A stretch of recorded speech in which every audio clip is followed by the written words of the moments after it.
Hi, my name is Jasmine Septel. I'm from NYU's Global Environmental Health class, and today I will be discussing Zabbaleens, waste collectors of Cairo.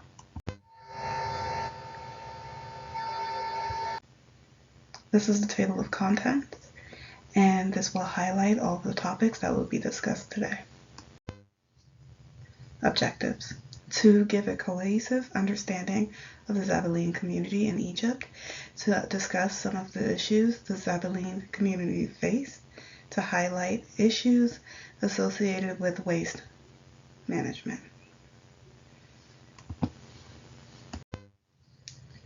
The issue of waste. So, global trends towards rapid urbanization and population growth have contributed to an increase in waste production. In 2016, an estimated 2 billion tons of municipal solid waste was generated, and this number is only expected to increase by 2050. However, the real issue with waste doesn't lie with the generating of waste, but the management. And 33% of the total municipal solid waste are not being managed in an environmentally safe way.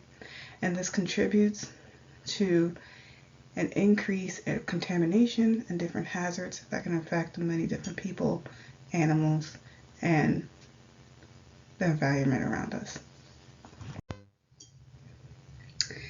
So this map is a map of Egypt, more specifically of Cairo, which is the city that we will be focusing in on today. Though there is private management of waste, for many years, waste was managed by the Zabbaleen people. And the largest settlement of the Zabbaleen people are actually in Mokattam, which is in the highlighted area below. I did focus on Egypt for a specific reason, and if we can see the daily municipal waste graph below, we can see that Cairo specifically generates 15,000 tons of waste per day. So where do the Zabbaleens come into this equation? Zabbaleens are a Coptic Christian minority group commonly found in Egypt. There are 7 different settlements. However, the largest settlement of the Zabbaleen people are in Mokattam, Cairo.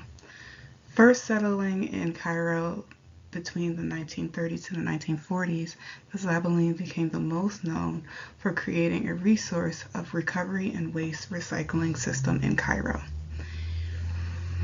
By 1989, the Zabbaleens were the main source of waste removal in Cairo.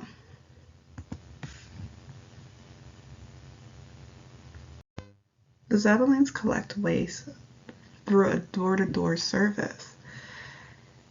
They then sort the waste by hand and also use pigs to eat the high amount of organic waste produced in Cairo. The remaining 80% are recycled and repurposed for profit.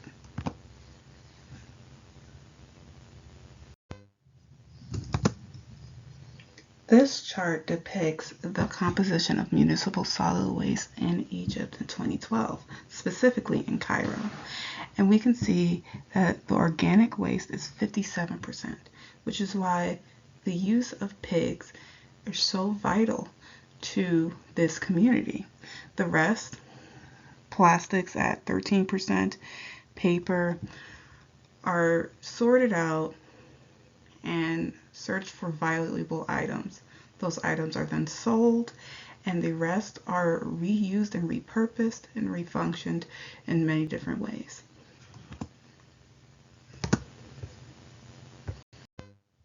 Though the Zabbaleens created an efficient system, this marginalized group did face many issues. The first being in 2003, when the Egyptian government decided to outsource waste management to European waste companies. As you can imagine, this had a negative impact on their finances. And the second being in 2009 during the swine flu epidemic. The Egyptian government decided to slaughter all pigs in the country as a way to prevent the disease from spreading, even though this disease is not spread from animal to human interaction. What happened next was a loss of interest in organic waste. Instead of carrying the organic waste, much of the waste was disposed on the street and not collected as they were normally, which caused for many contamination issues. I do want to take a minute to discuss some of the risks associated with improper waste removal. The Zabbaleen women and children are at risk of hepatitis B due to the sorting practices in this community. Many women and children sort barehandedly and are exposed to needles and glass, which can cause a safety hazard. And as discussed in the previous slide, there was a lot of open dumping happening after 2009, which can cause air contamination, soil contamination, and possible water contamination in the community, which affects most of the residents of Cairo. Overall, the Zabbaleen community has made a significant impact on Cairo's waste management system.